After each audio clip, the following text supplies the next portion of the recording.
삼성바이오로직스가 제기한 행정소송 1심에서 재판부가 삼성바이오의 2015년 삼성바이오 에피스 지배력 상실 처리에 대해 회계 처리 기준 위반이라고 판단한 것으로 확인됐다. 법조계에 따르면 서울행정법원 행정세부는 지난 14일 삼성바이오가 금융위원회 산하증권선물위원회를 상대로 제기한 시정 요구 등 취소 청구 소송에서 원고 승소 판결했다. 재판부는 2014년까지 삼성바이오가 삼성바이오 에피스를 단독 지배했다고 보고 삼성바이오 에피스를 종속기업으로 연결 재무제표를 작성한 것은 원칙 중심 회계 기준상 재량권 범위 내에 있어 회계 처리 기준 위반이라고 단정하기 어렵다고 판단했다. 다만 2015회계연도에서 삼성바이오가 삼성바이오 에피스에 대한 지배력 상실 회계 처리를 구삼성물산 합병일 이후 처리할 것을 정해놓은 것은 원칙 중심 회계 기준 아래에서 재량권을 남용한 것이라고 봤다. 재판부는 증선위가 제시한 징계 사유 중 삼성바이오의 회계 처리 기준 위반을 인정한 것이다. 재판부는 삼성바이오는 자본 잠식 등의 문제를 회피하는 것을 주된 목적으로 별다른 합리적 이유가 없는 상태에서 단독 지배에서 공동 지배로 변경됐다고 주장하면서 시점을 2015년 12월 31일로 보아 삼성바이오 에피스에 대한 지배력 상실 처리를 했다며 이는 회계 처리 기준을 위반해 에피스 투자 주식을 공정가치로 부당하게 평가함으로써 관련 자산 및 자기 자본을 과대 계상한 것에 해당한다고 판단된다고 밝혔다.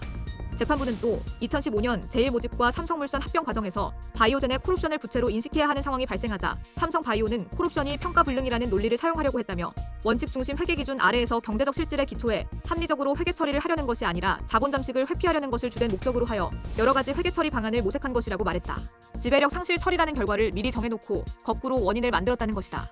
재판부는 삼성바이오가 2015년 12월 예정된 에피스의 나스닥 상장 신청을 지배력 상실의 주된 사유로 고려하고 있었지만 상장 이사회가 2016년 이후로 연기되자 바이오 시밀러 주요 약품에 대한 유럽의약품청 산하약물사용자문위원회 긍정 의견 등을 대안으로 들었다.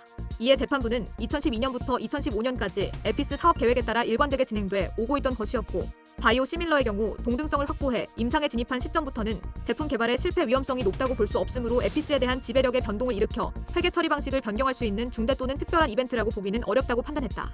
이어 삼성바이오는 처음부터 특정한 시기로 지배력 상실의 시점을 정해 놓았고 2015년 12월 31일자 지배력 상실 회계 처리를 합리화하기 위해 근거 자료를 임의로 만들어내기까지 했다고 지적했다. 재판부는 삼성바이오가 채권평가기관 등에 2014년 12월 31일을 평가 기준일로 해 콜옵션에 대한 공정가치 평가가 불가능하다는 취지의 평가 공문을 작성해달라고 요청하였고 그 평가 공문의 내용까지 스스로 작성했다며 게다가 해당 평가 공문의 작성일을 2014년 12월 31일로 소급해 기재해달라고 요청하기까지 했다고 밝혔다. 그러면서 이는 삼성바이오가 2014년에 지배력 상실 회계 처리를 하지 않고 2015년도에 지배력 상실 회계 처리를 하는 것을 합리화하기 위해 관련 근거 자료를 임의로 만들어내려고 한 것에 해당한다고 지적했다. 한편 지난 2월 삼성바이오로직스가 회계 처리 기준 위반에 따른 부당 합병 회계 부정 혐의에 대해 무죄를 선고받았다. 서울중앙지법 형사합의 25부는 지난 5일 이재용 삼성그룹 회장의 경영권 승계와 관련된 삼성물산과 제1모직의 합병 과정에서 불거진 삼성바이오로직스의 거짓 공시 분식회계 혐의에 대해 무죄를 선고했다. 미국 합작사가 보유한 콜옵션의 성격에 따른 공동지배 여부를 상세히 판단해 무죄 선고한 것이다.